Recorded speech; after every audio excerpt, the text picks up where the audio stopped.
arguer A1.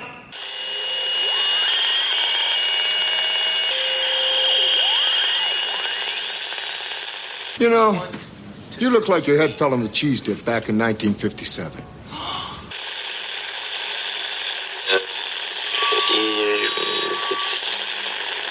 Look what I did. I packed you and your cousin some goodies for the ride up to camp. Wasn't that nice of me?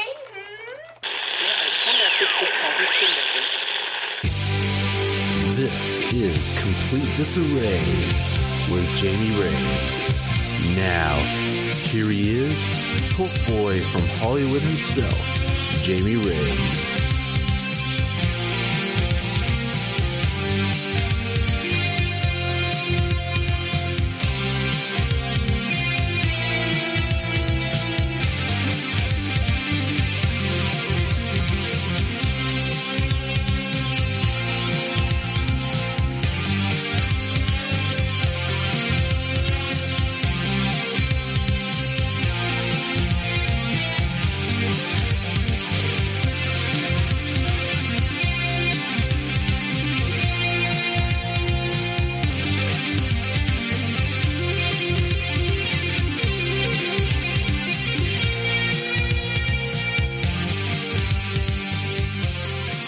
Hello and welcome to this very first episode of our brand new show, Complete Disarray with Jamie Ray.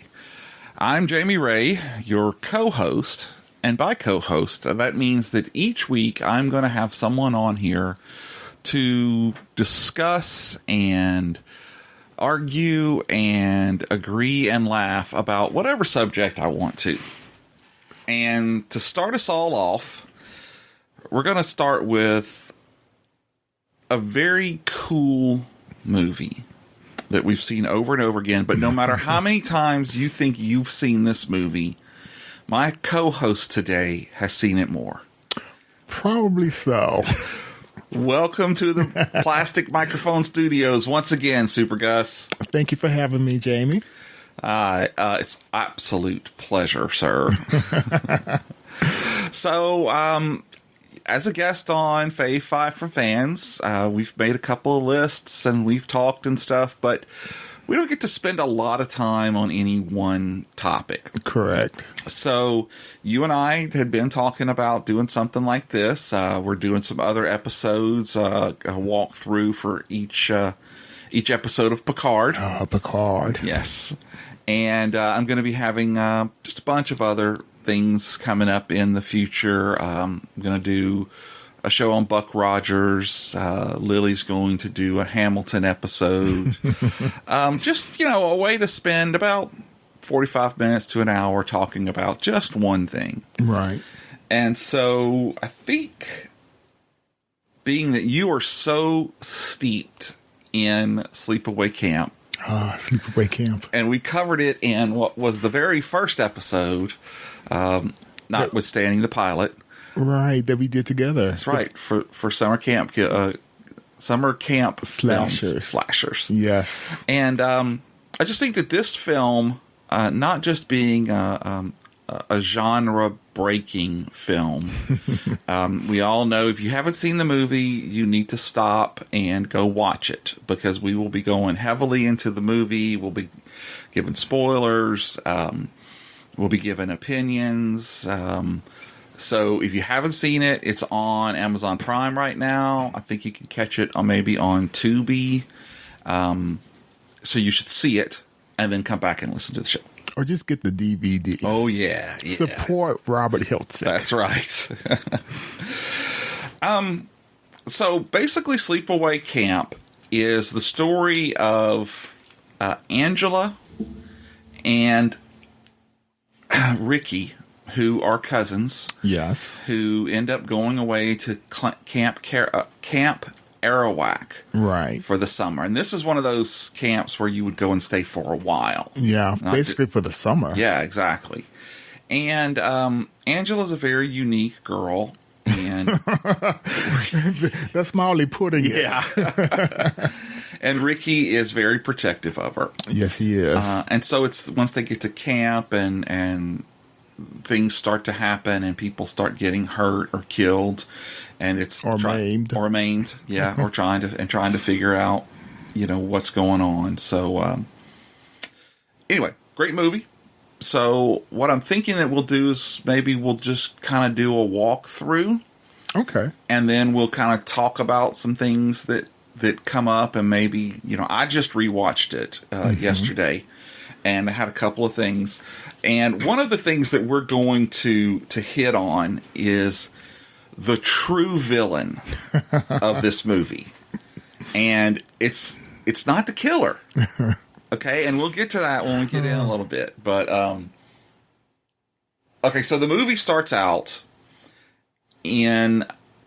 I think it's 1975. I think it's 75. I think you're right. I looked. I didn't remember seeing 75 somewhere there, but I read it somewhere. Right, okay. And it's kind of eerie because it opens up on Camp Arawak. Yes. Abandoned.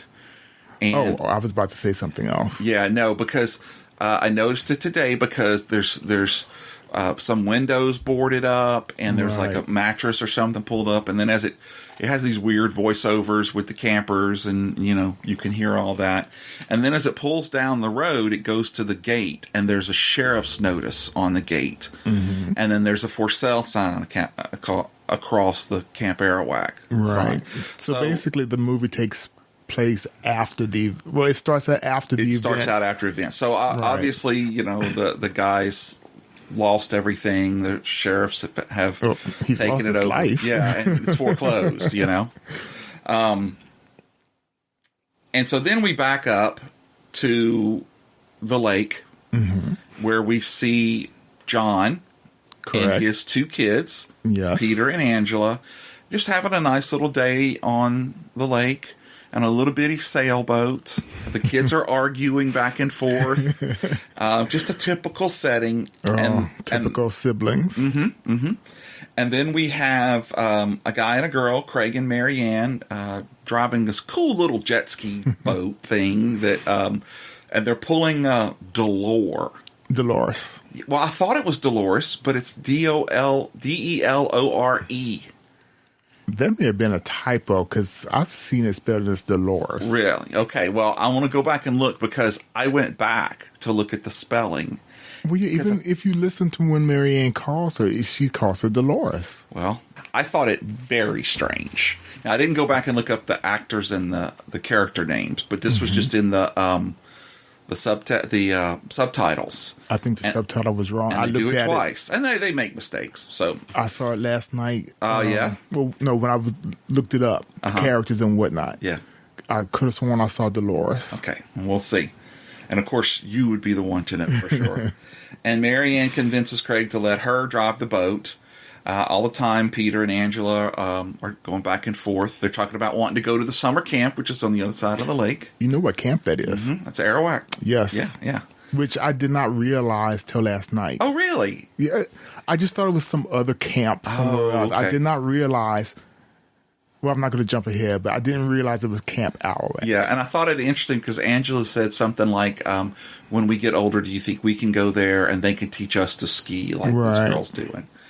And so then they decide to prank the dad, and I don't think they necessarily meant for the little boat to capsize, but they wanted to push Dad off for sure. Right, and they just happened to all go over. Yeah. And he had such a great reaction to it. He was like, oh, you little stinkers, come here, And Marianne's driving the boat, and they're not paying attention to what's going on. Right. And Dolores Delore is yelling at them like, there's a boat in front of you. There's a boat. And they're not looking. Right. And when Craig finally sees it and reaches over, he actually hits the throttle. Right.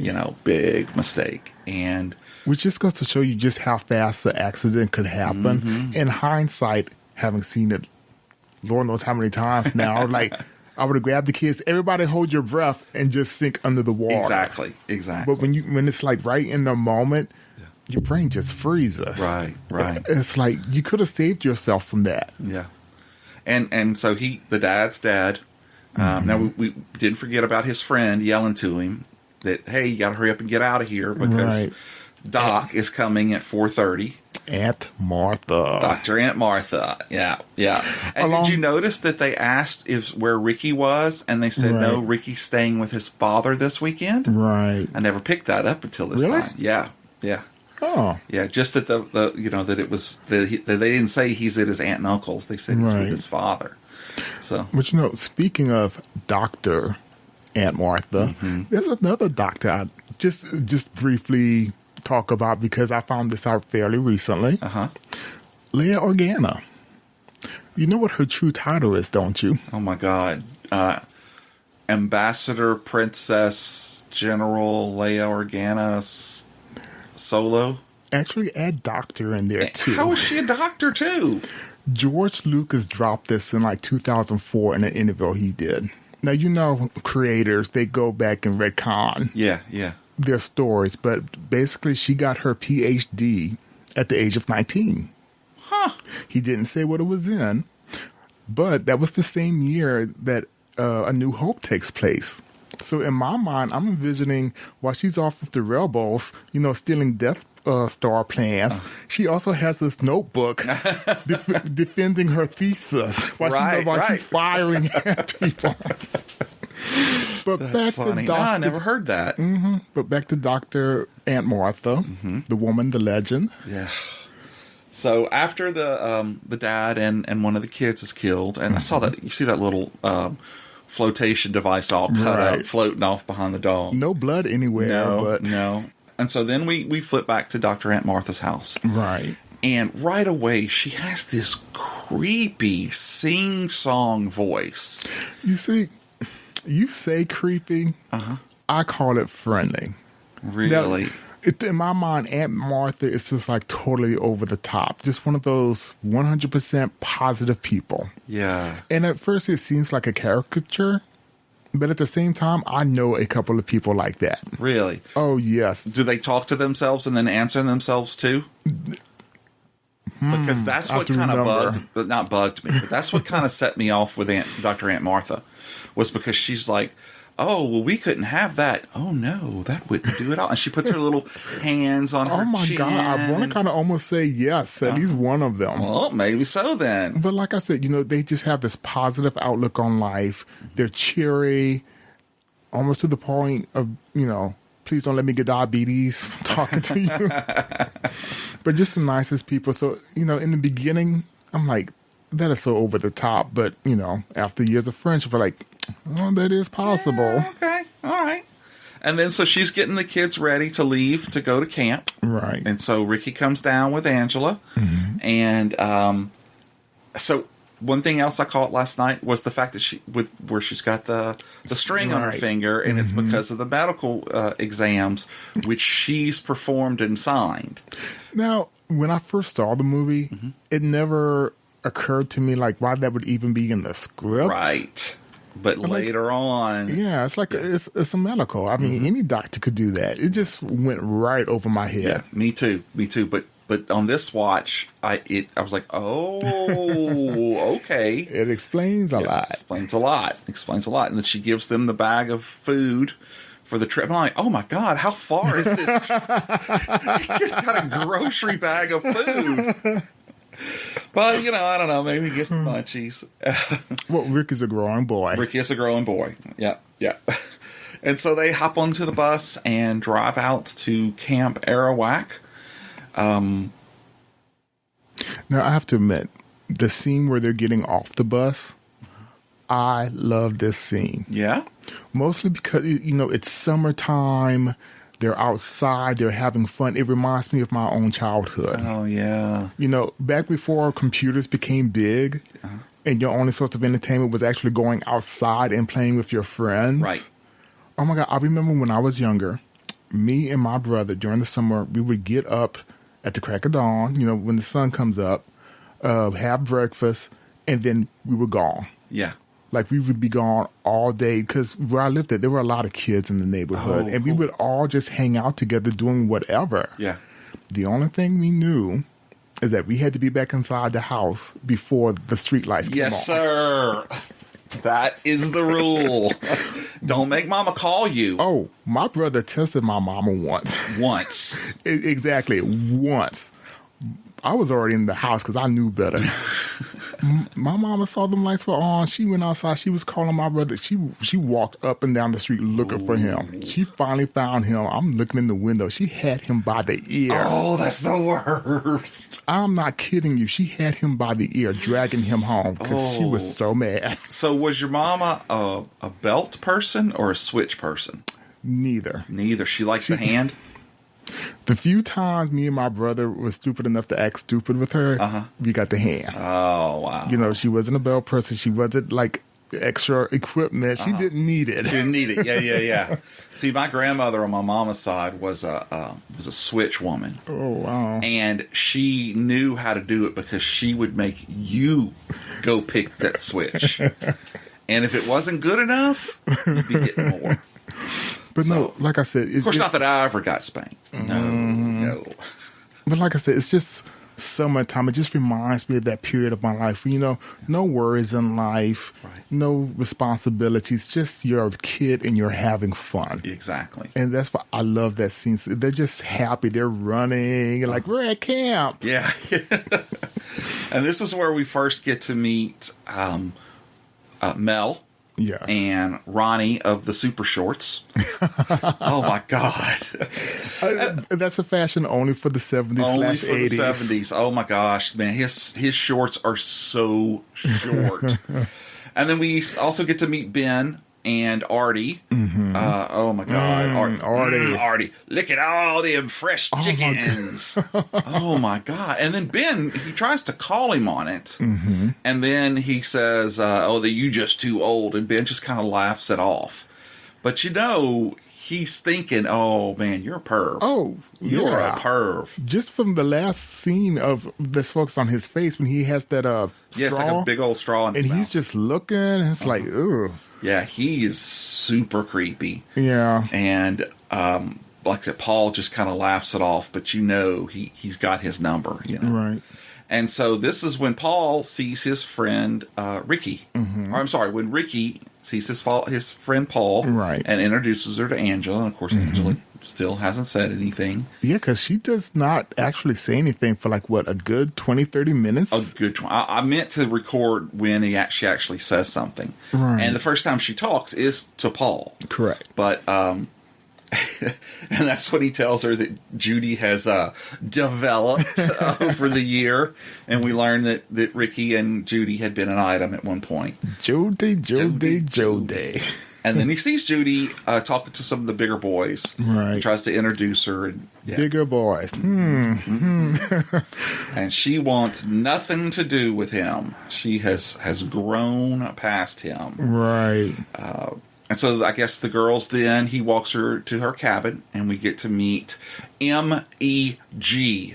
Meg. Oh, my God. Wow.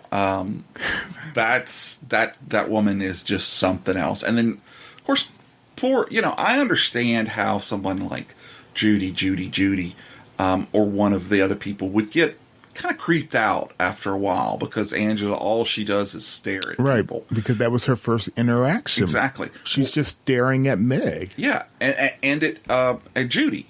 Because I'm sorry, I meant Judy. Yeah, so she's sitting there, and man, it doesn't take but a minute for Judy to just go off. Right. And that's when Susie steps in. Sweet kind-hearted Susie. Yeah. And tries to engage Angela as well, but she won't be having any of it. And right then, you know that Judy, and Meg are two peas in a pod. So you're buckle up; it's going to be a bumpy ride. Yeah. Then we switch to the mess hall. Now, I know you were in the Army, but were you ever in a summer camp? No, I was not. How close was your mess hall to the mess halls that they were eating in? Just the long tables, and you get your food, sit down, and hurry up and... Basically... Oh, well, it's been a couple of years. A couple of decades. I don't remember. No, it was like something you find in a college campus. Oh, okay. Basically it was just a cafeteria. So see, when I was in Boy Scouts and we would go to summer camp for a week, that's what it would look like a lot of times, is that you just had these long wooden tables and you'd get your food and sit down, and there were just people just. There was a thing where the kids were like, "It's a shout out to Cabin 19. You guys suck," or whatever. It was nothing like that. No, but there was that kind of stuff in camp for me. So that kind of brought back some cool memories. And Meg, MEG, complains to Ronnie because Angela's not eating. Correct. And again, Ronnie is just such a sweet guy. I mean, he's this big, bulking, hulk of a guy, right? But he does have a very sweet heart, right? And so he tries to take Angela. He takes her by the hand, which I thought interesting that she didn't freak out or anything. But he takes her by the hand and just kind of walks her in there. And there's Ben cooking, and he says, "Where's Artie?" And so Artie comes out with a Schlitz can in his hands. What's he telling him? He says something like, could you maybe be a little more discreet with the beer can? Well, once again, this is the early 80s, so stuff like that still happens. Oh, yeah. That wouldn't pass muster these days, but... No. So he asks him to fix Angela something to eat, and so he takes her into the walk-in cooler, which right away... Exactly. They were, because they're like, oh, wait. Yeah. From his previous conversation and the fact that they're alone in this cupboard. Yeah. I have a feeling something good is about something bad is about to happen. Yes, sir. And sure enough, he starts to undo his belt. Now, that surprised me. One of the other things that I like about this movie is that they actually use children, like child actors. It's not some 30-year-old trying to pass himself off as a 15-year-old when, and he has a 5 o'clock shadow on his face. But I thought it was kind of risque at the time. Yeah. Because, you don't want to subject even child actors to something like that. That's not something I would want in their mind. Yeah. But I was like, oh, okay. Yeah. Now, he doesn't get his pants off. No. But just as he's got his belt undone and is fixing to do that, well, Ricky comes in. Right. And Ricky knows right away what's going on. And Artie explodes on him. Well, he just got caught. I know. I was like, holy crap, Which is not the only time that Ricky's going to catch a beating. But then they manage to get out. And then it's like Artie's not even trying to hide it. Like, he walks out redoing his belt. I know. And Mel's like, what's going on? And Mel must have scared them. I was like, really? Yeah. You just see two kids just running out. Exactly. And you're just going to pop by that excuse. Yeah, exactly. Well, Mel doesn't want any conflict. He wants to avoid all of that. I could understand that, but at the same time, he's responsible for those children. He is. I would have been like, hey, what happened? Yeah. But no, he's not worried about that. No. He's just worried about the camps. And this is where we get to see the huge corn pot. That huge pot that they do not make in reality. There is no way that you would have had to, and we should have asked Doc one day to do the math for us, because this thing was probably 4 feet tall. Oh yeah, sitting on top of it, and not boiling yet, but then Well, yeah, it's probably boiling hot at the bottom. Exactly. I don't know if the top would ever get hot ever. So we see that he then goes to... I think he's pouring salt into it. Yes, you're right. He's pouring salt. So he's pouring the salt in and checking. And this is when we start seeing the POV from who we later figure out is the killer. Yes. And I did notice this one. It was very kind of cool camera work because the camera was low. Right. Like it was a kid's size. Well, no, I always took it that that person was just crouching down. See, when I watched it today, it struck me as, okay, this is a person who is short. No, and then once they go behind the table and they crouch all the way down, the camera goes down. So, to me, I thought it was a little indicator, if you're paying attention, that this person is not a full-size person. But it wasn't in your face enough, right? To really catch that. Right. And maybe knowing the ending, I'm just looking for something like that. And then we'll go ahead and tell us what happens to Oh. Now, I gotta say, he deserved it. Oh, my God. Because I'm pretty sure that was not the first time. And not the closest ever. Yeah. So, he's putting more salt in the corn. And I like the song where he's like shrugs his shoulders and just pours some more in there. When all of a sudden somebody pushes him from behind. Right. And basically he's grabbed the shelf, but he's basically leaning precariously over this boiling, what we're assuming is a boiling hot pot. It looks like it's probably at least 20 gallons. I mean, it's huge. Like I said, I don't know, unless the flame had been under it for like days. Yeah. I don't see how the top would be anything more than lukewarm. Right. But suspension of belief, we're going to say it's boiling hot. Right. So he's just, there. He actually sees who it is. Right. Offers them, hey, help me get down and I'll make you an ice cream sundae. Exactly. Yeah. So he does see them. Right. Well, whoever it is doesn't have it. And the next thing you see is that hand. That rather large hand, by the way. I thought about that when I watched it today. It didn't look like a kid-sized hand. As soon as I tell you what happened, I'm going to explain that. Okay. The hand grabs the chair that Artie's standing on and then just pulls it. Right. And then he comes tumbling down with all that boiling Grabs water. the pot on his way down. Right. Pulls it on. Just, I guess, 3rd-degree burns. Yes. And let me tell you, that makeup was on point. Oh, my God. That whole pulsing on the side of his with the face. big pus pockets. Yes. And then his hands. Yes. I'm like, I know the movie was made on a budget of $350,000, but that was an amazing shot. It really was. And then later on, there's another really good shot of some special effects. But this one, man, this was the money shot right here, but because it looked really good. You know who's responsible for that? I do. Why don't you tell us? Well, you go ahead. Tom Savini. Yes. Early on, he did an amazing job with what money he had. Yes, and he's done that in all his movies. Yes. Friday the 13th. Oh, man. Yeah, Dawn of the Dead. Yes. But, no, he's just down there just screaming. Yeah, at the top of his lungs. And I have to admit, he really put some effort into it. Oh, yeah, he did. Because, most actors, they was like, ooh, that hurts. No, he did not care how he sounded. It just came out guttural, pain. I was like, I admire that about the actor. Yeah, he did. He put it in. Yes. It's something about an actor who could really make you hate them with just a few minutes of screen time, and then turn around. You kind of feel bad for him afterwards. I mean, no, not really. No. But back to the hand. Yes. Cutting to the chase. It kind of spoils it, so I don't know. Well, y'all, Pie Universe, you knew there were spoilers. You knew it.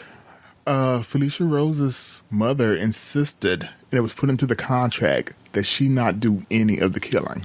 Oh, really? She did not want her doing that. Okay. So basically, that's Ricky's hand. Oh, okay. Or not Ricky, Jonathan's hand, the actor. Oh, okay. So it's just a hand. Right. All right. Well, that's why, because it looked like a larger hand than little Angela's. But no, the reason for that is because Felicia Rose's mother did not want her performing any of the murders. Makes sense. Makes a lot of sense.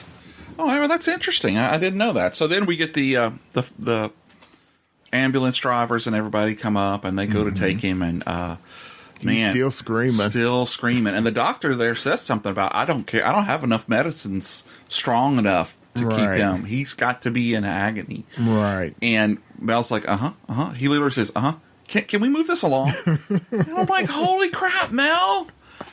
So then Mel, of course, is like, okay, well, I got to go talk to Ben now. And Ben's got 3 helpers with him. Right. And so money talks. And yes. He tells Ben he's the now man in charge, and he gets $50 more a week. And each of the 3 guys get $15 more a week. Which, at that time... It's a good bit of money. Yes. Basically, it's hush money. Oh, exactly what it was. Keep your mouth shut. Just tell him he got another job and moved on. Exactly. Yeah. And Ben was, at that point, Ben mentioned, he always had a little bit of the devil in him, I think. Yeah, Mel, now you say something. Exactly. So then we get to move on, and the kids are getting ready to prank Mozart, one of the other kids, with the mind over matter sit up into the bare bottom prank. Yeah. Which, at this point, I start to watch throughout the movie. Mozart gets a lot of the butts of the joke. Okay, that was bad. I should. Well, from an interview he did, it kind of got bad. Mm-hmm. They started, bullying him on the set. For real? Yes. Oh, really? It got so bad that their group's counselor, Chino, Yeah. the actor had to step in. Wow. Because, he noticed it was like, hey, y'all lay off. Right. That's crazy. That's like they get into this mentality of where they're really there and really playing that. Right. Wow. That's interesting. I didn't know that. So then we see the softball game, and oh my God, this game goes on forever. Oh, yes, it does. I don't understand that point. But I guess he wanted it. Robert wanted it to be authentic. Yeah. But it's because of that baseball game that they had to throw out all the storyboards. Really? Why is that? Well, the game took so long that it put them behind schedule. Oh.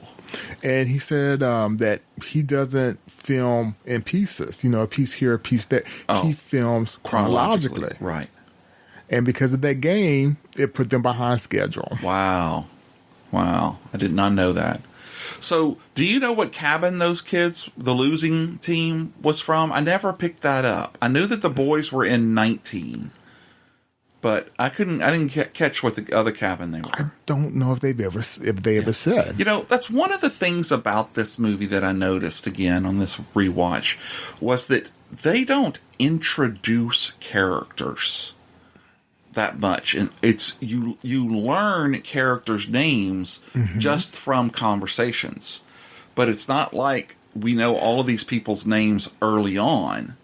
I mean, we know the big ones, Judy and Meg and Susie and stuff, but like a bunch of those loser kids, one of them's named Mike, right, and I think another one's named Eddie, maybe. He's the one that takes the kids later on to go camping. He's a counselor, right? But you don't know their names until 45 minutes or so into the movie. Yeah, but you could say that about a lot of movie stuff. Well, but we see them, but we don't hear their names until later. Until they start interacting with the main characters. Exactly. So I just thought that was interesting because I would like write down somebody that something was happening, and I'd have to put a blank because they hadn't said their name yet. So at this point, after the game, the losers all head up to the rec hall, and they're talking about going skinny dipping. And one of them mentioned something about Angela, and this guy him and his buddy go over there, and they're going to ask her to go skinny dipping. Because they were double dog dare. Oh, yeah. Which is only topped by the triple dog dare. Not literally, but that's what it amounted to. Yeah. And so Ricky shows up with his Converse t-shirt and that huge straw hat. I'm like, oh my God, kid. Every time I see it, I have to laugh at that hat. And that's the only time you see the hat. It is. It's like, dude, do you only bring this out for summer formals or something? Who was he trying to impress with that hat? I don't know. Judy, I guess. I don't know, because Judy already made it clear she ain't want nothing to do with him. But he doesn't give up on that. No, he doesn't. And I don't understand that, but that's for a little bit later. But so he shows up and goes to protect her and gets in a fight with those kids. And golly, this kid's got a mouth on him. I mean, he makes sailors blush. Yes, he does. And so I think it's Ronnie ends up taking him to the infirmary to make sure. I thought it was Chino. Is it Chino? Okay, Chino takes him to the infirmary. Let me take you to the infirmary before your mouth gets into further trouble. Boom! There you go. And Paul sits down and starts talking to Angela, and she doesn't talk again. Right. And finally, when it's time to go, he tells her good night, and that's the first time that we hear her speak. Good night. Good night. Good night. He's so excited. At that point, I think that's 30 minutes into the movie. It's a good ways in. Yeah, it's like, wow, okay. Yeah. And then after that, she just opens up. I don't know about that. Well, to him, because after that, every time she talks to him, it's not one sentence. I mean, one words, it's sentences and stuff, Right. Until the whole... Well, think about everything that's happened before. Just about every interaction she's had prior to that was basically bad. Right. Oh, yeah. Oh, Except I totally see why. Except for the people who made it better, Ronnie, Susie. Right. But every other time, it's just like, meanness. Exactly. So Paul is showing, a good side to it. So I think that's really nice that she opened up. So the older boys go skinny dipping, and one of the guys, Kenny, and a girl named Leslie decide to go canoeing. And he starts messing around with her about snakes and turtles. Right. And ends up dumping the canoe. I don't know what it is with canoe dumping. I don't either. It's like, what was so funny about that? I kept waiting, for one of the other kids to pop up and scare her, but he just dumps it. I'm like, dude, you're stupid. Exactly, because if you got a girl on the boat with you, I mean, I would have been thinking other things. Exactly. Aside from, let me just dump us into the water. Right, and then pisses off all the other girls, and so all of the girls leave, and the guys are left skinny dipping alone. But so he dunks it, and she gets out and leaves, and for whatever reason, yes, sir.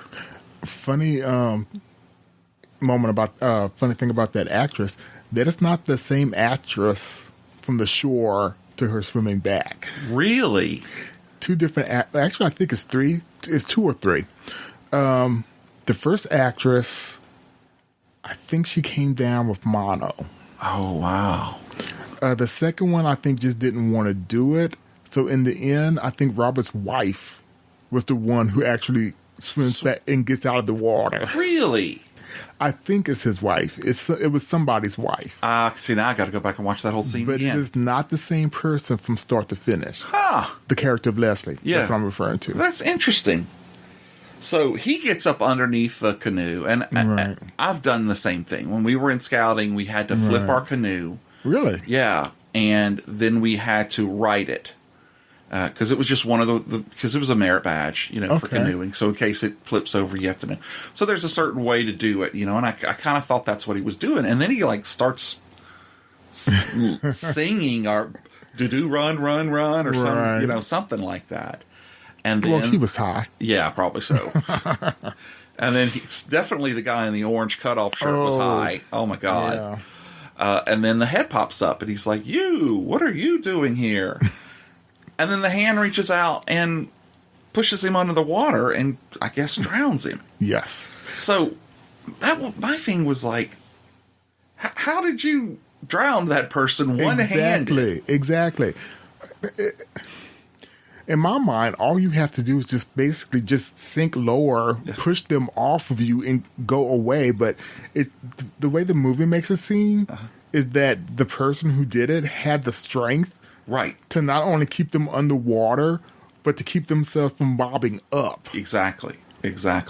So, as I've already stated, it wasn't Felicia Rose. Yes. That was actually also Jonathan. Really? Yes. Well, I kept looking at the hair to try to see if it would give it away, and it really doesn't, because the hair doesn't look voluminous because it's wet. Exactly.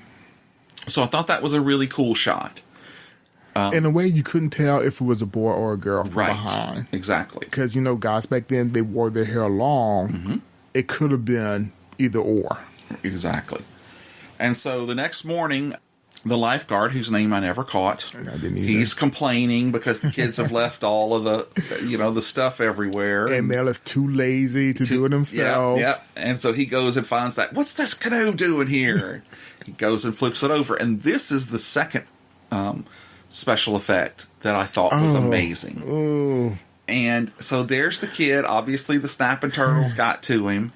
But that snake that comes out of his mouth, which I thought was so awesome, because he'd been talking about water snakes. And that is a real snake. And that was his real face. That was not a dummy. How did he get a snake to come out of his mouth? I don't know, but it was just like, Oh, dude, wow. props to you. Yes, sir. I wouldn't take that job. No. You could be but doggone sure of that. That was it was a gross scene. Yes, it was. And again, excellent makeup. Yeah. You know.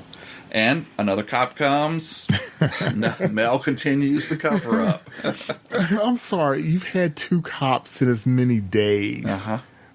At that point, I don't care how vested I'm sure it's his, it's his life's dream. Right. And he's probably sunk all his money into it. But at some point, come on. Yeah, you got to say something's up. Yeah, something's going on. Yeah, I agree.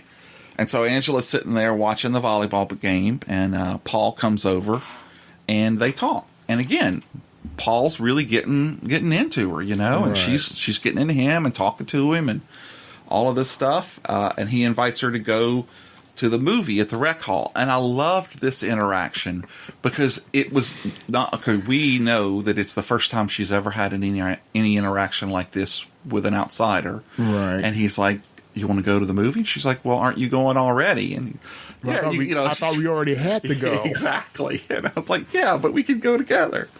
And so she accepts. But MEG is such a BIT. Oh my God. Did you see the look on her face as she's watching them? Oh, yeah. It was just, I don't want to say it was an evil look, but it was just like, there's no way I'm going to let you be happy. Yeah, exactly. And that's what you see throughout the rest of the movie. Anytime that she looks like she's interacting with somebody or opening up to somebody, they come in and crash it. Yes. And so that's just beyond. I mean, how does this girl keep her job as a counselor? I have no idea. I don't get that. And so she comes over and it starts to, well, you're not going to play volleyball. You have to sit there and do nothing. And Susie comes over and tries to be sweet to her, and I just don't get. They had a special hate for Angela. They really did. And it's not like she did anything to them. She's just weird. She's just different. Exactly. And odd, I could understand if she was just the Antichrist from the get go and cursing them out and like, I will cut you. But you didn't see any of that. She was just the worst thing she did was just like stare at Judy. Right. Judy. Which there could be a reason for that, which we'll talk about at the end. Yeah. And I kind of think that it was because she sees her as, such a pretty girl. And that, there's probably some feelings like it comes to the end. But, Judy's developed and she's got all this other stuff. So I think that's where part of that comes from. But, so we jump forward and the movie is over and she and Paul come out and they're holding hands together, which I thought was very sweet. And he takes her, I'm going to walk you back to your cabin. Oh, I want to show you something. And he kisses her. And man, that was like kissing a mannequin. I know. She's surprised. She's just like. Yeah. And instantly you could and I was kind of worried the first time I saw it was, oh my gosh, but she seems to be okay with it, and she says, he says, can I have another one? And again, nothing. She just like, okay. Cha-ching! See you later, girl. I don't know. He's so happy about that. Yes. But at the same time, he had to have noticed that she was not exactly comfortable with it. Right. And I think that's kind of what leads into later on to the thing with Judy, who sees Paul coming out from behind there and just starts flirting with him. I mean, creepily flirting with him too. Exactly. Again, the any little bit of happiness or normalcy that Angela has, she's going to do what she can to take it away. Right. It's just like a vulture. It is. And the way she just swooped in. Yeah. And I'm like, I don't know what Paul was thinking because, he knew Ricky is into her. Right. I don't know. But anyway. Wait, say that again? I don't know what Paul was thinking because Judy, you're right. Right. He knew Ricky was into Judy. Yeah. And I think at that point he's not even thinking about, because he likes Angela. But later on you're like, dude, hoes before bros before hoes, Exactly. Anyway, so we go back to the cabin and once again, there are the guys playing another prank on Mozart.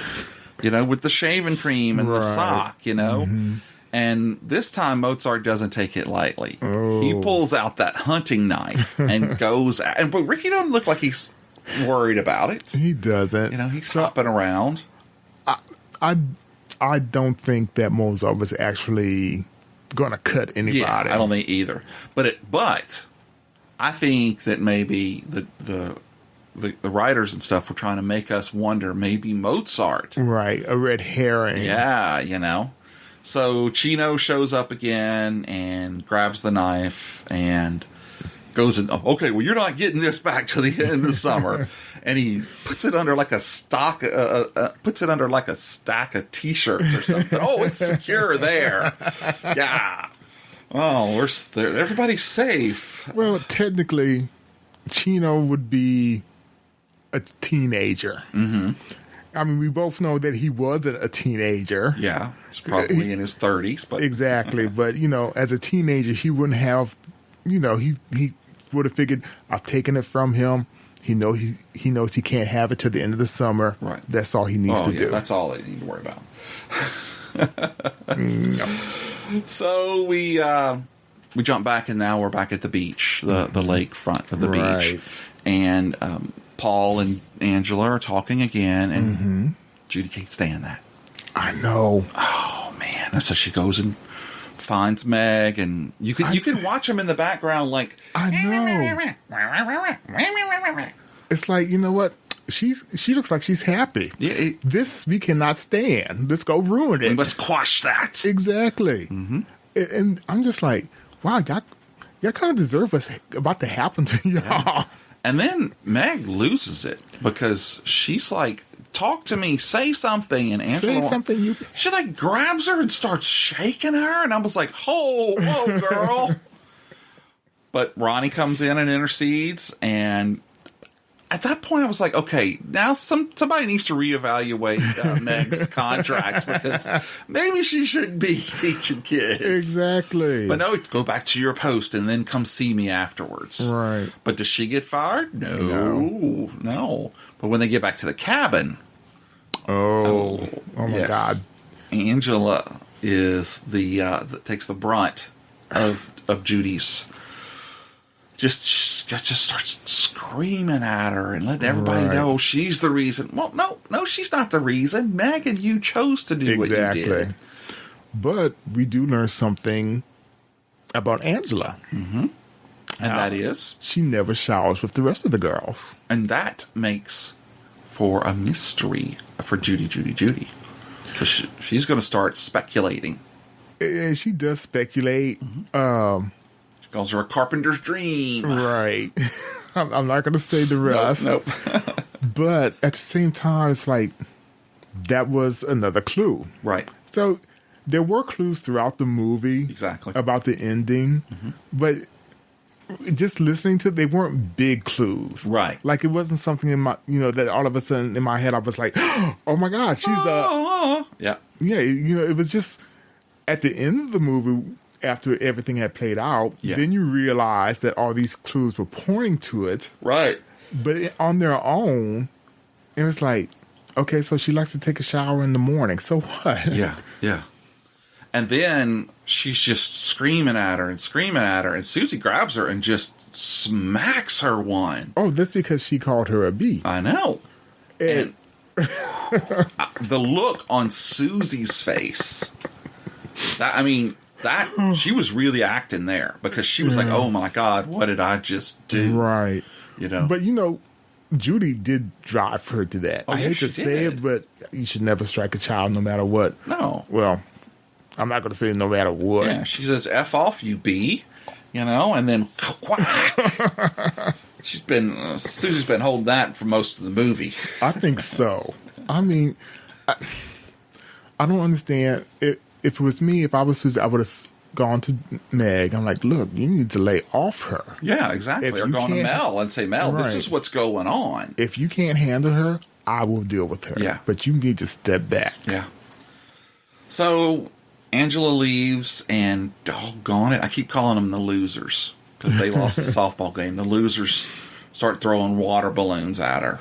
And Ricky shows up, and I swear, I think he made up some curse words because he ran through the list of them in the first, I have to admit something. Whenever I get to that scene in the movie, I have to turn it down because I don't want my mom to hear. It is that bad. It is. He calls them every name in the book. And I could just see my mom like, What is that? Wilbert, what are you watching?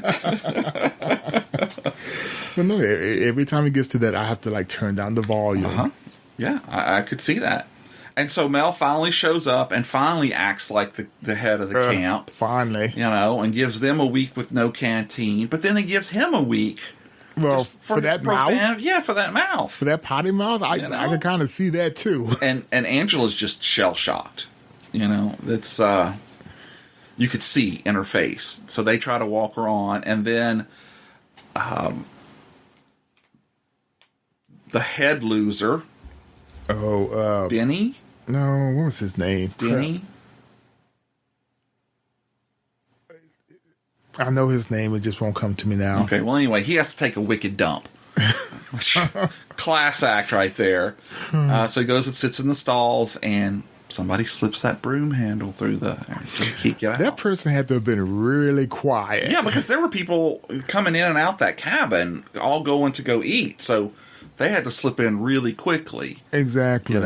And then outside, above him, we see the hunting knife show back up, which I think is another red herring to make us think it was Mozart at one point, because it's Mozart's knife. Or somebody who knew where it was. True. In the cabin at the time. Which makes you wonder how the killer knew where it was. You see, I never got that. Yeah. Maybe Ricky or Paul said something, but cuts a couple of holes in there and then drops in a hornet's nest. Man, and he freaks out. So this was the one thing that, I didn't quite... I think it was overdone in the makeup because he had just gotten stung, but yet it looked like he had all these huge pot marks all over his flesh. Well, we see how many hornets are on him. But instead of welts, like when you get stung, these things kind of look like little volcanoes where they had risen up, and it just happened, Right. But I got it, I'm sure that it's just a matter of I've never seen somebody stung that many times. Right. So maybe that is what it looks like.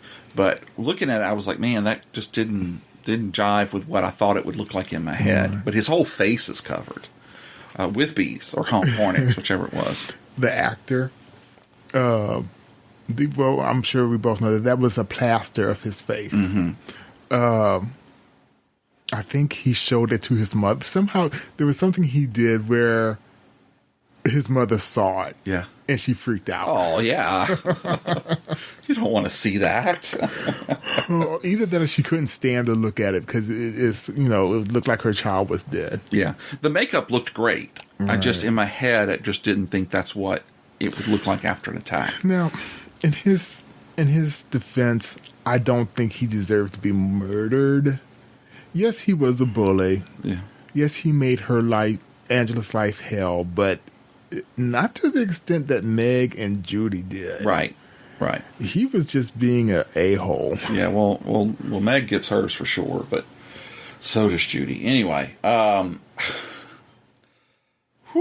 so after the hornet's nest, we learn that all the kids are getting pulled out, and they only have about 25 kids left. And Ronnie and Mel are talking about it, and then this is where Mel starts to go off the rails a little bit. Yeah, and he's certain he knows. Well, like I said, I think it's because he's sunk all his money into it. Oh, I agree. He never says that, but the way he's acting, you think that he's invested in this camp. Yeah. Well, this is his Christmas. This is where he makes his money. He owns it 12 months a year, but he only can rent it for three months at a time.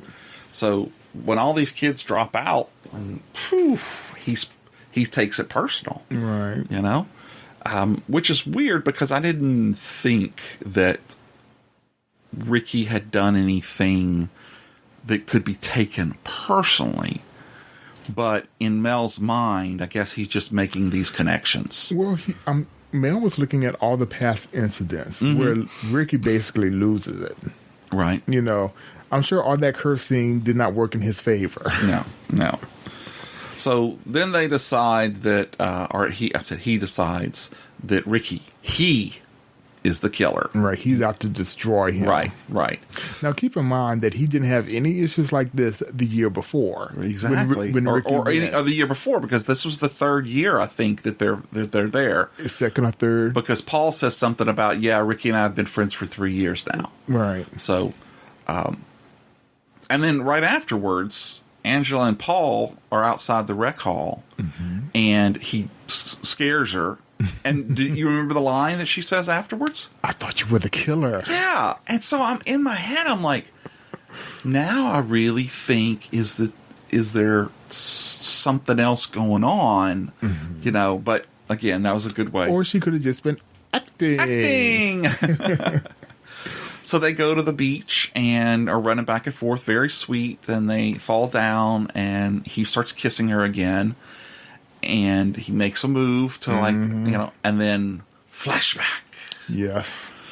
And this was a weird flashback. And I was looking for this one because I wanted to make sure I didn't miss anything this time. So we see Peter and Angela as little kids. Right. Giggling. And they see their father in bed with his male lover. Lenny. Right. And it's actually a very sweet little scene. I mean, they're very. It's not overtly sexual. Right. You can tell that there's a lot of compassion for each other. But the kids just think it's the funniest thing, and they're just giggling.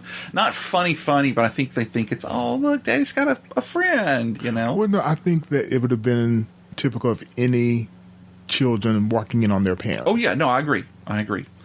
And then it changes to where we see the two of them in bed together, sitting across from each other. Right. And the bed, it starts, your camera view is spinning around them. And Peter keeps reaching out like he's trying to touch Angela. Right. And doesn't actually meet up touching with her, but... I did not understand that at the time I saw it. Yes, I agree with you. Because I'm like, where's this heading? Right. But later on, it pays off. Why? Yeah. So then Angela, it snaps back to the beach, and she's like, no, and gets up and runs off. Right. But you got to wonder, in hindsight, what is she really scared of? Yeah. Of her feelings or the fact that Paul may find something out? Yeah, it's multi-layered. Right. It really is. So then we decide that there's going to be a game of capture the flag. And then Paul and Angela talk again. And then Judy comes up again with the creepy flirting. Like I said, she had a special place in her heart. Her blackened little heart. For her hate for Angela. Yeah. I mean, she just looked for any opening. She did. It was just like, I'm going to steal Paul away from her. That will hurt her the most. Just to do it. Yes. She don't care about Paul. Exactly. No. So Ricky and Angela are walking through, and Ricky has a plan to win and capture the flag. So they're going to split up and go. Yep. I just have to interject this. You notice how, while as miserable as Angela is, Ricky's having the time of his life. Yes, he is. And even though she's having such a hard time of it, she's like, okay, I'll help you. Right. Okay, I'll do what you want. She's you can tell she had a good heart. And they decide that they're going to split up, and while she distracts the other team, he's going to grab the flag. Right. But while he's walking, he comes up on Judy and Paul, and they're kissing. More like making out. Making out, yeah. And Paul is like, oh my gosh. And Ricky starts to go to say something, and then Angela shows up. I love that scene. I did because they're Judy and Paul are kissing. So you just see them, and then they split up. You just see Angela rise from the ground. Yep. And I love that scene. She's just there. It's just like... Yeah. I love that scene. She turns off and runs back into the woods. And Paul starts his tour of apologies. But then again, Judy comes in and ruins it again and says, God. "Oh wait, didn't you say she was a prude?" The look on his face. Yes, when she says that. At first, I thought, "Oh, she's lying," but then you see his face and you realize Right. he did say that. Yes. Which is like, dude, come on. Which I have to admit, for a kid actor, he portrayed his emotions or what he was did. feeling He did. really well. Yes, I agree. It just, oh my God, Judy, she ruins it all. So Paul ends up, I got to leave. Right. You know, he can't stay there anymore, so they're sitting at the beach again. Mm-hmm. And when Ricky walks by, Mel's there, and Mel grabs him to have a quote-unquote talk with him. And this was the funniest thing. I'm sure you've seen it before. But as Mel and Ricky are talking, if you look in the background, Ronnie's out there working out again with those short red shorts. I'm like, yeah, this good dude is like always doing reps. But Yeah, I noticed that. oh, But so- it also sets him up to be in the scene. right. So there was, even though he's working out, there was a reason why he was working out right there. And so once again, Judy goes and says something to Meg, MEG, and says she doesn't want to swim. And this is what blows my mind. She picks her up Yes. and walks her off the dock to go Yeah. throw away. And Ricky sees it, and Mel sees it, but Mel is so fixated on the fact that Ricky is the killer. Right. Oh, you're not going to go save her. Exactly. You have to know that Mel knows Angela's father was killed in a boating accident while she was there.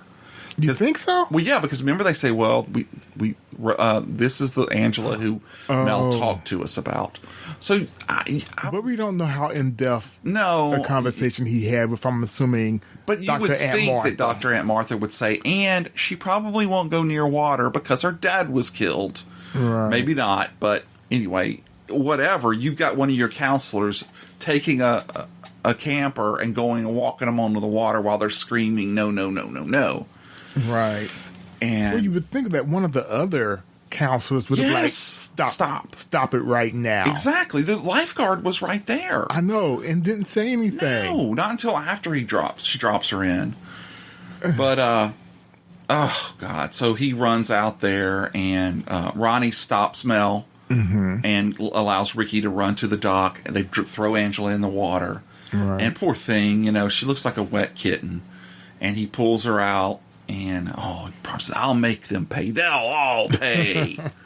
Well, let's not forget those little kids who started throwing sand at him, Yeah, that's true. because that comes up to haunt them later. So, this is the ew point for me when, after they have their assignment, the counselors have their assignments for the night, Meg has the night off. Right. She goes over to Mel and starts flirting with Mel. And I'm like, first of all, wouldn't her butt have been fired at that point? Exactly.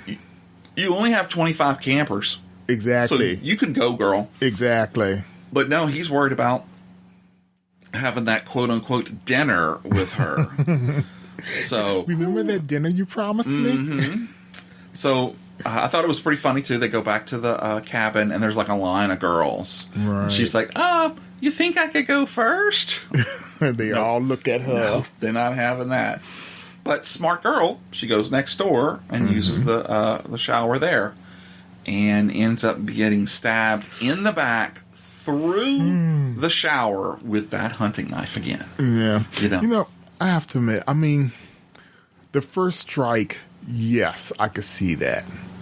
But even then, she would have had to have been right against the, Yeah. because she isn't stabbed through the shower curtain. No. She stabbed through the board. Through the actual, it's like wall. fiberglass or something. Right. Yeah. And I'm like, okay, first of all, you got to be pretty strong to get through that in the first place. Yeah. Then to drag it down. And drags it down probably 2 feet. Yeah. I mean, because after she falls off of that, you see the scar on Exactly. the back.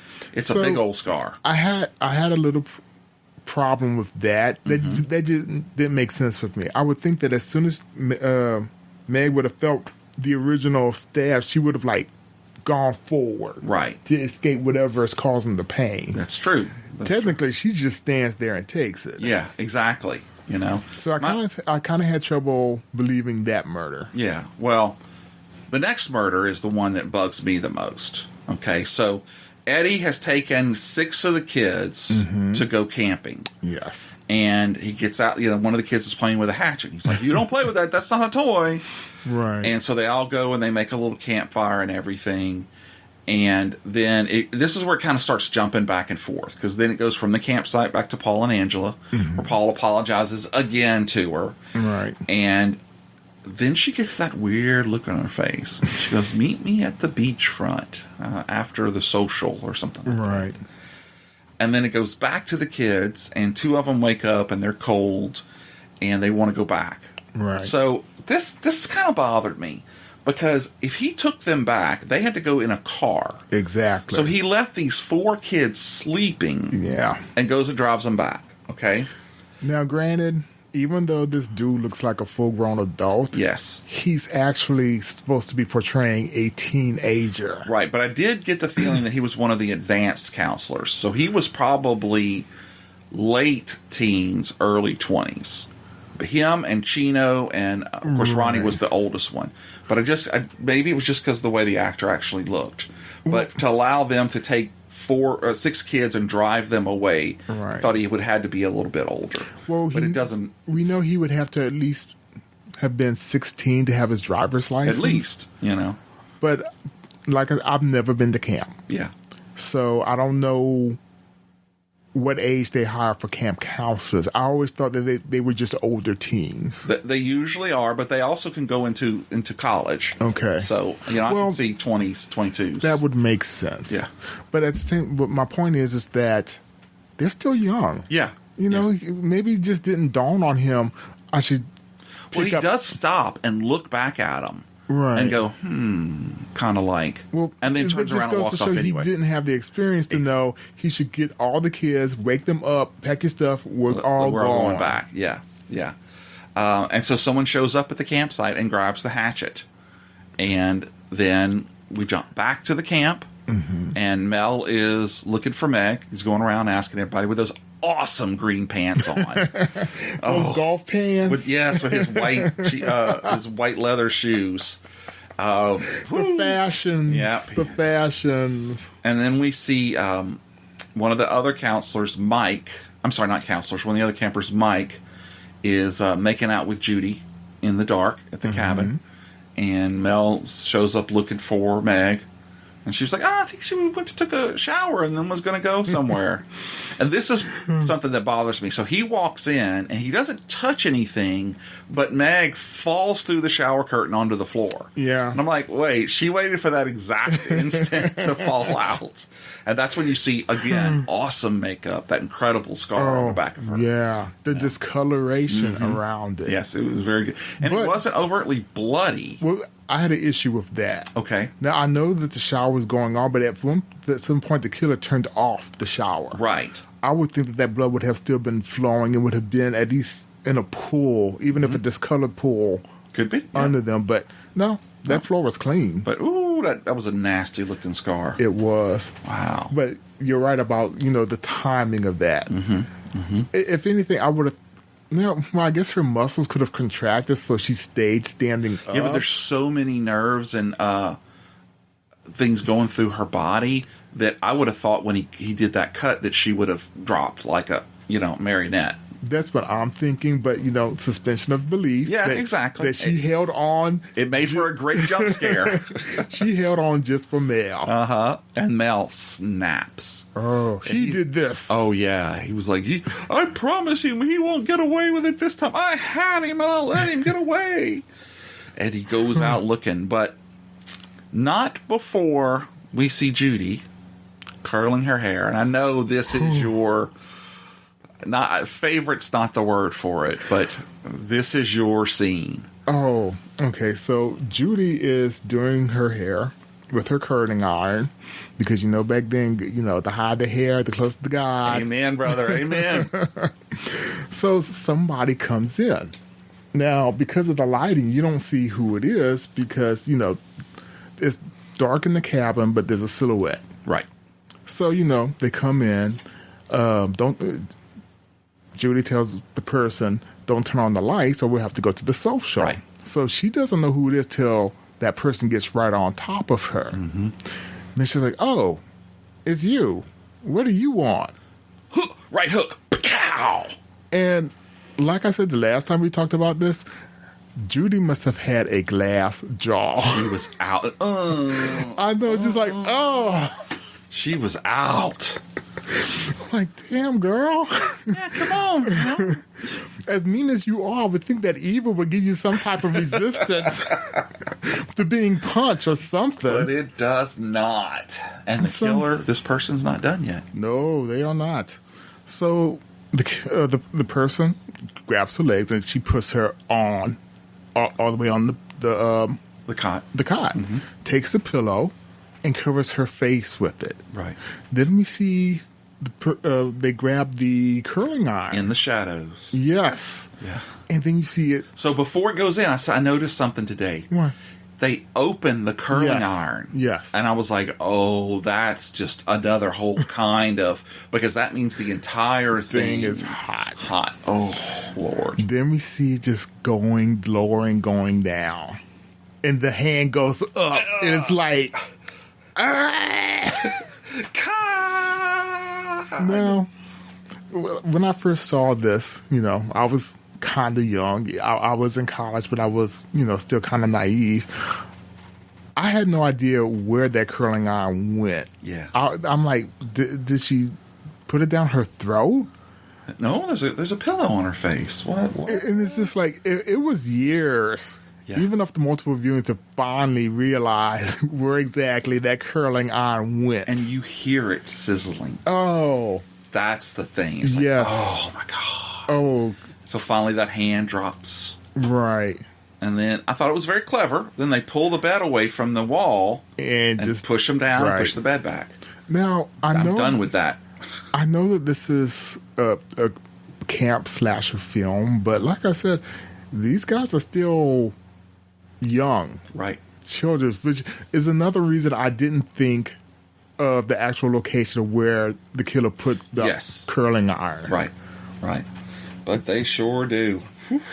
Yeah, that was man. From a movie point of view, from a slasher point of view, I have to admit, well done. Yeah, that was unique. It was, because I don't think any other movie has done anything like that.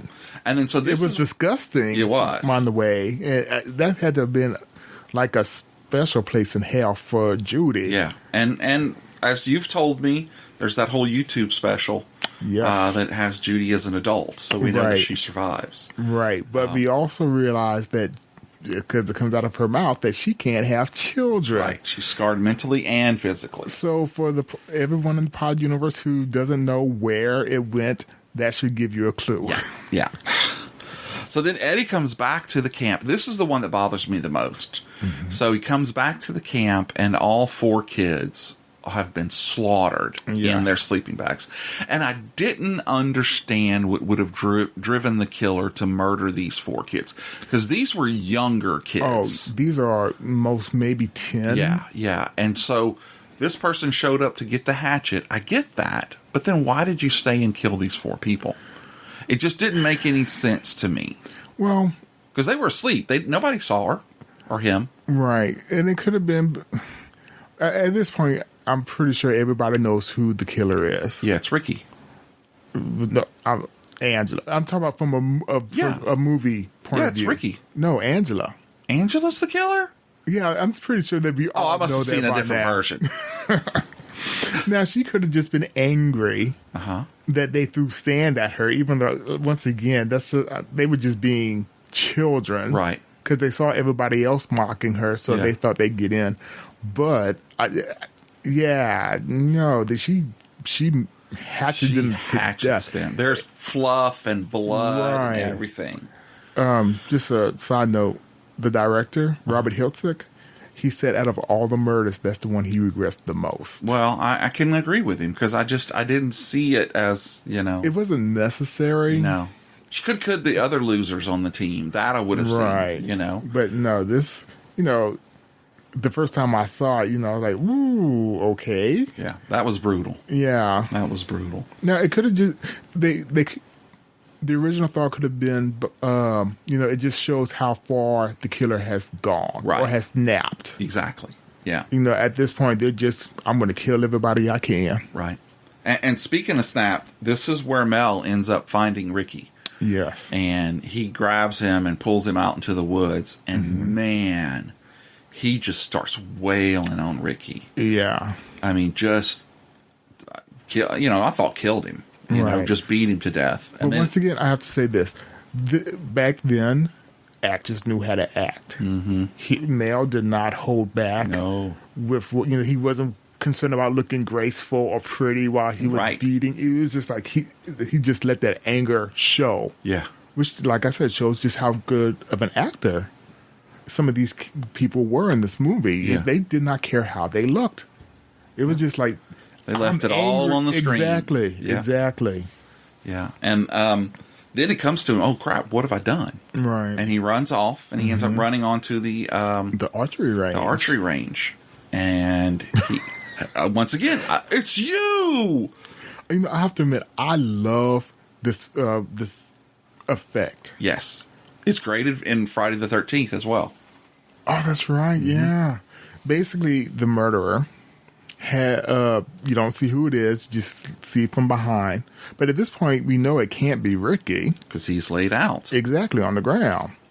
Well, the killer draws the bowstring, lets loose, and the next shot we have is Mel, and this arrow just like protrudes goes into his neck. Right, great now, shot. I realize how they did it, for the camera, but still, it's an amazing shot. Yeah, it's like not just that, but it's also a great shot from the archer because they got him right in the neck. Now you gotta wonder, had they secretly been practicing all summer? Exactly, because I didn't see the killer shot. No, I didn't see the killer practice it at all. Come on, I mean, dead center. Yep. Right on, man. Right on. I mean, unless the killer had previous experience somewhere else. Yeah. And where would the killer have gotten the experience? No. Maybe it was beginner's luck. Maybe. Yeah. Otherwise, I'm like, that was a good shot. Yep. So then all the counselors get back together, and they all know what's going on now. So they're going to break up and go look. And the cop is there with that amazing feathered hair. Oh, my God. When you get that close-up shot on him, you can see all the individual feathers in the hair. It's the beautiful. mustache. Oh, the porn stash. Oh. It was a funny story. He was, I guess, going the circuit for acting jobs. And there was something came up where he had to shave the mustache. Yeah. But then they called him back. The mustache was gone. So basically, that's duct tape. I see that because I noticed in an earlier shot, it looks like a mustache, but at the end, it's just that black tape, electrical tape. Wow. Okay, that makes sense. You never noticed that? I did notice it, but I didn't notice. I could tell it didn't look right. That's the reason why. Get out. Well, there you go. Well, he ends up. They find Meg's body. And that look. Oh, wow. Like he had never seen anything like that before. Yeah. Which probably never have. Yeah, And so Angela and Peter meet up at the beach, and she's like, Paul, I'm sorry. Let's go skinny dipping. Now? Take off your clothes. Okay. And so then it jumps back, and we see that Ronnie and Susie hear a noise. And Ronnie hears it, and Susie doesn't know what it is. So they're starting to get drawn by it. We find Ricky. He's actually still alive. Just had the crap beaten out of him. Right. Our wonderful feather-haired cop follows the payday rapper trail to him. He's still alive. He's still alive. And then flashback. This is where we find out who the true villain of the movie is. And the villain is Dr. Aunt Martha. Aunt Martha. So we see her holding this beautiful pink dress, and who we assume is Angela. Right, because their head is wrapped. Right. All bandaged up. And their head's down, and they're just standing there. So you don't get a good look at their face. Yeah, and Dr. Aunt Martha is talking about how wonderful it's going to be to have a girl in the house, and how surprised Richard will be when he comes home and finds them. And we already have one boy, so it wouldn't do to have another one. And again, in that same weird sing-song, answering her own questions type deal. And as the camera slides around, we see that it's Peter. So then, as the camera pans around and goes behind Dr. Aunt Martha, and we look into the face of Peter, not Angela. Right. So now we know, it all starts flooding in, that Dr. Aunt Martha has taken this brain-damaged, traumatized child and forced them to live another person's life for the last 8 years. 8 years. And that has caused something in Peter/Angela's psyche to just snap. And you and I have had conversations about this over and over again, about how that this is just, how do I say it? It's she's the villain. She created the killer. Right. Just as much as her putting a knife in every one of them's back, she made this person split. Angela was her weapon. She really was. Which makes me think, when Angela said earlier, are you the killer? I thought you were the killer. That she doesn't even realize that she's doing it. Oh. Like maybe a second personality. Exactly. Now, that doesn't play out in the later movies. But in this movie... It could have been the beginning of her psychosis. Exactly. And then we come out of the flashback, and that's when we see... that Angela actually has male genitalia. And a really weird facial expression. And drops the drops the Paul head on the ground with that head chopped off. Yeah, with that weird smile on it. I'm wondering, did he have a happy ending before? God. It's not that kind of a soft part. But he certainly did have a smile on his face. He was. Okay, evidently they got to the point where they were both, without their clothes. Yeah. I'm wondering, did Peter/Angela just hide it really well till it got to the point where it's just like, she got close enough to just like cut his head off? Or maybe he had his back turned and he's just like, turn around, I'm going to undress. Yeah. And then she undresses and then sneaks up and he's smiling and chops off his head. That's a possibility too. And so tell me the story about how they got this shot. You've told me before that that's not the actress. No, it isn't. Well, it couldn't be the actress. Well, I mean, they could have put something on her. Right. But anyway. In actuality, it was a college student from the nearby university. He was nervous as hell to do it. Well, sure. And in fact, if you look really close, like while Angela and Paul are at the beach, in the bleachers or whatever it is in the background, you can actually see him undressing. Really? You have to look close. Okay. But he was nervous as hell, so he actually got smashed. Smashed? On beer. Oh, okay. Because he basically, he's naked. Yeah. On a beach in front of people. It was the only way he could do it. Yeah, and it was a cold night. Yes. Poor guy. And that could be why nobody knows who it is. Yeah. Now, so he was wearing a mask, is that right? But his mouth was open because I saw his tongue moving. There had to have been a hole in it. Yeah. But no, I mean, I'm wondering who actually has the mask now. I don't know. I could have sworn that at one point Felicia Rose had it. I could be getting it confused with somebody else. But I know I've seen the mask somewhere. Really? Somebody has it. That would make a great Halloween mask. Yeah, it would. Wow. If you knew the backstory and whatnot. Yeah. But and so then we get that freeze panel of that look on her face. Right. And then it changes to green. I don't understand why that happened. I don't either. It could have just been, Picking a color or something. Right. And then we hear, which I've never really sat through and listened, but Angie's theme.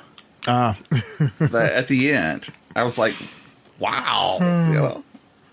Well, I think basically the song is about everything that happened. So, but no. Yeah, I sat with the subtitles on. And I've never done that. Yeah. Oh, I'm going to have to do that one Yeah, you day. have to do that next week, next Friday, when you watch it again. How many times since you've started watching this movie have you missed watching it on a Friday or Saturday? It's whenever we've gone on vacation. Wow. But other than that, I've seen it every weekend. That is crazy. If for some reason I miss it that Friday, I'll make it up that Saturday, which I had to do this weekend. Oh, yeah, because it was your birthday party. Yeah. I'm not going to date myself, Pod Universe, but let's just say that I may be close to a half a century years old. Really close. Not over, not under, maybe, it's 50. Oh, my God, but we have to shout out to T-Jan for hosting it, but for Lo for cooking it. Yes. That cake, I swear to God, that cake must have weighed 5 pounds. It is rich. It was very good. So good. That man can cook. Yes, he can. God. So that's the end of the movie? Right, but that's not the end of Aunt Martha. No, it's not. I mean, at this point, let's talk about what we know about Aunt Martha. Okay. We know she's a doctor.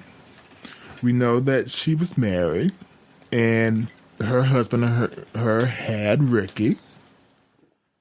She was perpetually happy. Those facts we know are And facts. she wanted a girl. Right. We know those are actual, accurate facts. Right.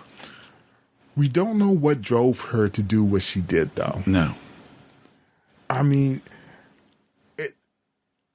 I don't know. It takes a certain individual to dress their preteen nephew, Brain damaged. right, Who's become an orphan. and start dressing them as his sister. Yeah.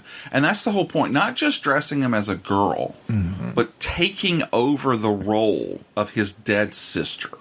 Well, she would have to fool Ricky. Well, I mean, what would you think if you came home from your father's and you just saw this random girl? yeah. Well, I mean, there could be any number of things Right. that could have been said. This is, blah, blah, blah, or whatever. But what I mean is that it makes Peter just, I mean, I think that's what caused part of this crack in the psychosis. I mean, the crack to form and the psychosis to take over, because it's not just that he is now projecting as a girl, but he's projecting as his dead sister. So now he has died, Right. and she is living Right. in him. Oh, Aunt Martha did a number Oh my on gosh. them. But Dr. like I Martha said, is the villain.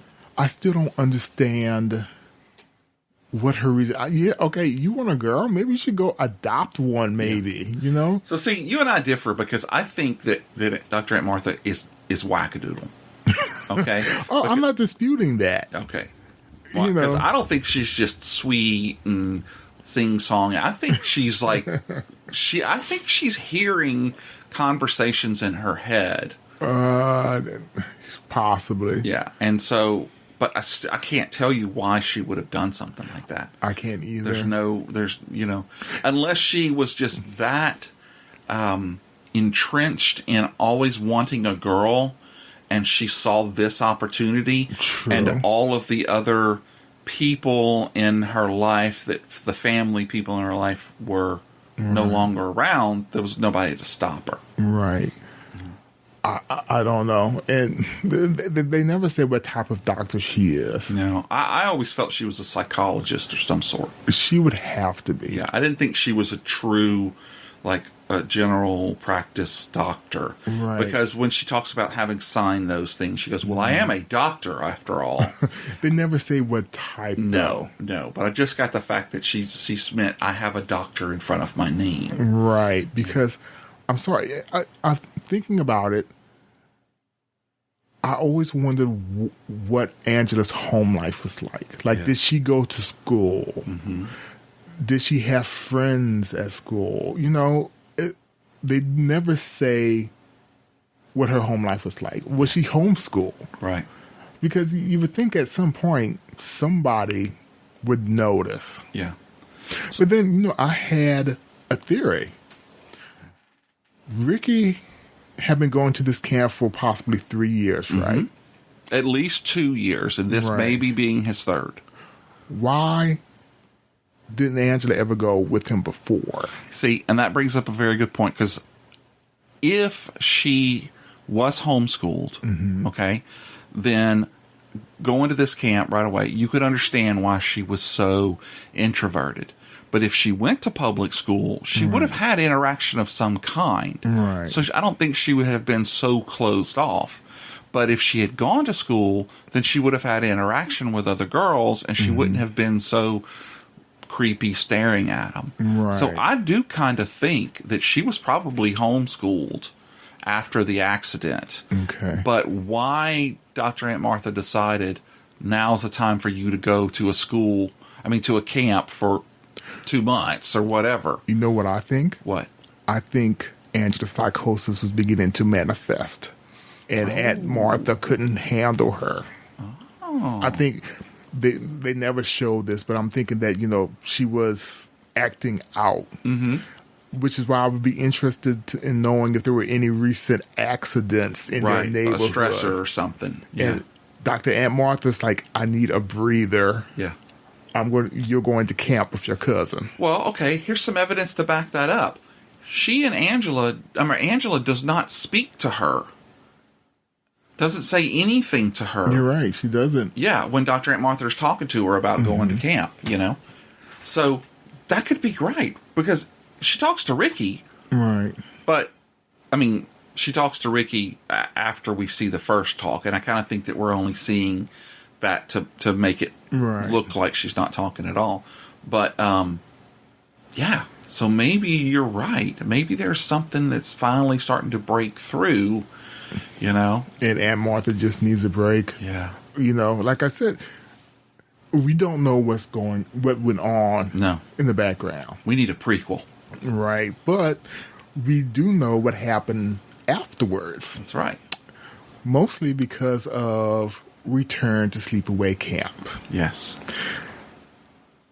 I knew this, but it never occurred to me that in the beginning, the very first few minutes of that movie, you get shots of newspaper clippings. Uh-huh. Now, they're quick. They flash. You have to be paying attention. Well, I watched it last night. I dropped the speed so I can make out some of these news articles. Uh-huh. Where it appears, first of all, now I'm just spitting these facts out at random. Their father was actually married till his wife caught him in bed with his 24-year-old lover. Lenny. It doesn't say Lenny, but I'm assuming it was Lenny. Right. So we know at one point their father was married. They got divorced. Okay. Let's see. We know that Aunt Martha was questioned, or she was brought in to the police. Uh-huh. They were questioning her about, you know, why she did what she did. I found this funny. It says that all she would do is just sit there and stare at them. Which in my mind is like typical Dr. Aunt Martha. Yes. Makes you wonder where their mother was after she divorced her father. If the father died, why the mother didn't come back and take her. I know. Or him at that point. I know. I didn't even think about that, but now that you mention it. There's also Ricky did not have a good life afterwards. Oh, gosh, no. I wouldn't think so. One of the articles says that he was arrested for assault. Mm-hmm. He said he assaulted a heavyset man outside of a pub. Okay.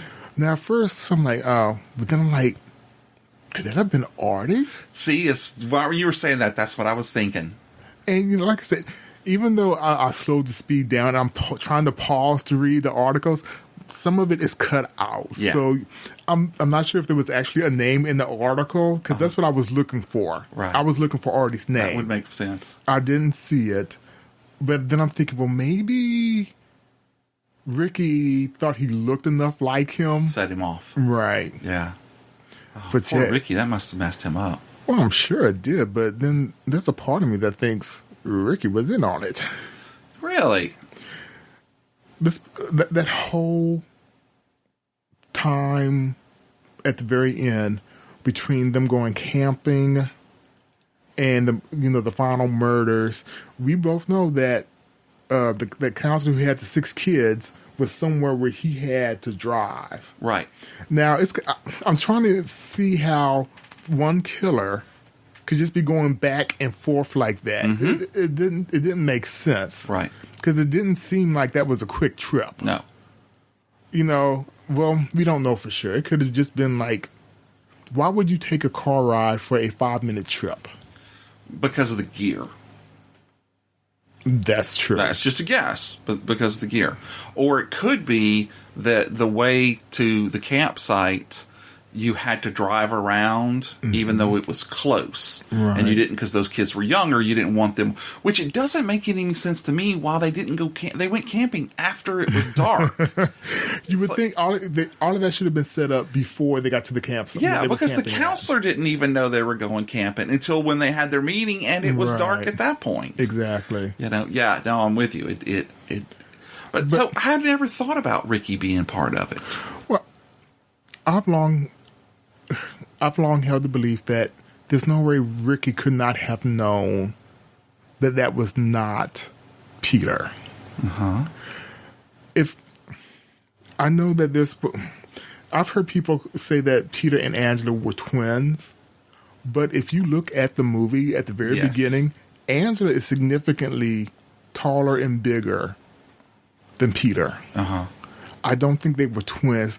At least I don't. There was enough familiar. Yeah, they didn't look enough alike to Right. be. Well, maybe they were twin. fraternal twins. Even in that case, there is just looking at them. Right.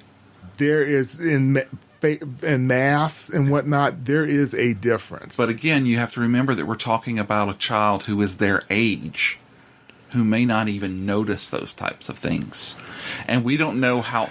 We assume that they had a relationship where they saw each other often because Dr. Aunt Martha was coming at 4:30 that Right. day. But maybe they only saw each other once a year. I know, because they never say where they were actually from. Right. They could have just been visiting from somewhere out of Exactly. state or out of city or whatnot. Yeah.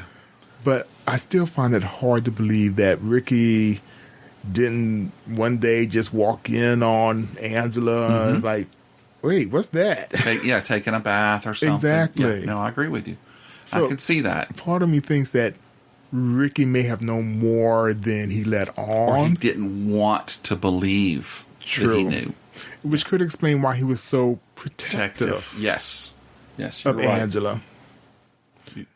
But it's just, So many layers. I know, and we'll never know for sure. Well, that's not true, because I've read that Robert Hiltzik wants to do. Originally, he wanted to do a movie.